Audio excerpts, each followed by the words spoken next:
May katalikuran to? Wala na. Tapos hanggang saan namuhon niya? Ito? Itong tubo. Hanggang dun sa kabila. Pagitan din po nito. Ito. Banda-banda rin lang po na puno yan. Oo. Pagitan ng dalawang puno po. Oo. So single loaded siya, walang katalikuran. Yan po, ano po, yan po yung clubhouse po. Saan ang clubhouse ko?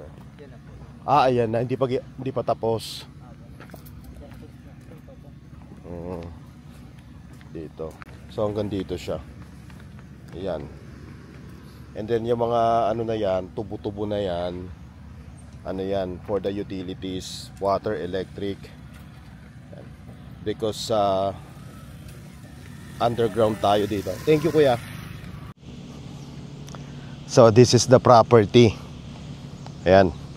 Ang pinakamuhon niya ito, yung tubong itim na yan. Ayan. Tinuro kanina nung ni Kuyang guard. Hanggang doon sa dulo. Yung may puno na yon. Banda dito sa may gitna. Ayan. 850 square meters ang total lot area nito. Single loaded, wala siyang katalikuran. Okay? Ayan. So hanggang dito siya.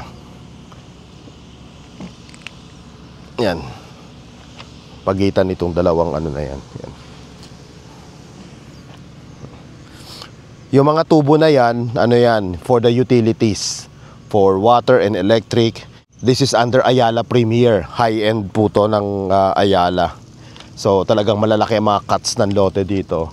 Usually pag Premier, nag-start yan ng 500 square meters and up. Okay?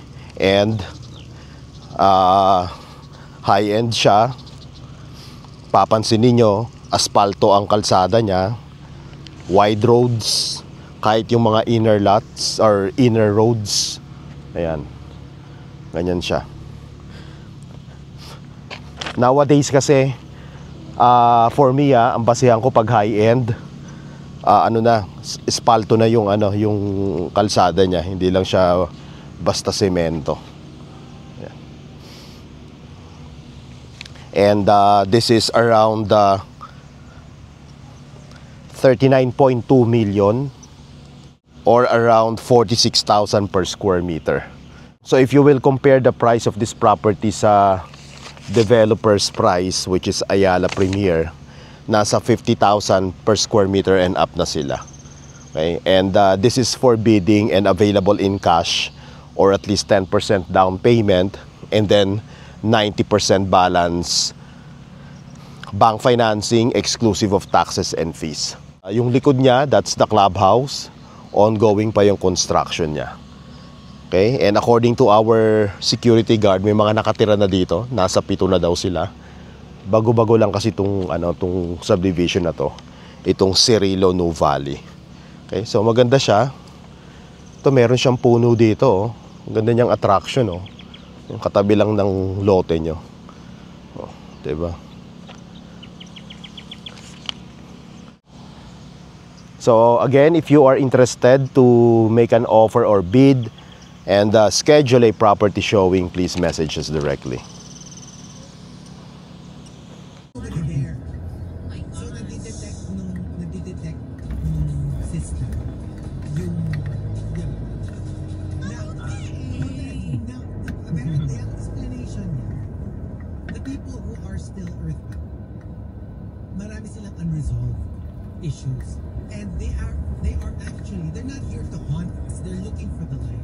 They're looking for closure. But apparently, tayo, the living, they don't see us as humans. They see us as sources of light. Kasi buhay pa tayo. So they gravitate towards the light. Kasi parang tingin nila, it's like, oh, there's the light. So they tend to look for people. And they go near people. Kaya daw minsan sabi niya, yes, I'd like to say good morning to my husband. Good morning, Tim. I call him Chi. Actually, good morning, Chi. Good morning to you guys and all the rushers out there. All right. Turn right. Good morning. Take care. Enjoy the Halloween party. Yes. You've arrived at your destination. Have a blast. Halloween in advance. Have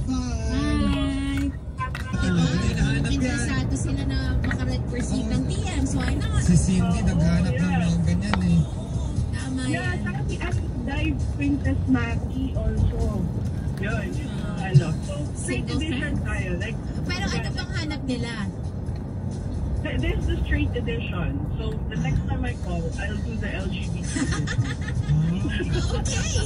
Alright. Anyway, thank you so much, ma'am, for joining us. Thank you, guys. Take care. Have a good one. Bye. Bye. So isang version, cis edition, CIS. Yung Yung pangalawa, isa, cis. cis. S-I-S. 0286-319-3993, the Master Hotline. Hello, good morning. Hi, good morning. Hi, who's Hello. this?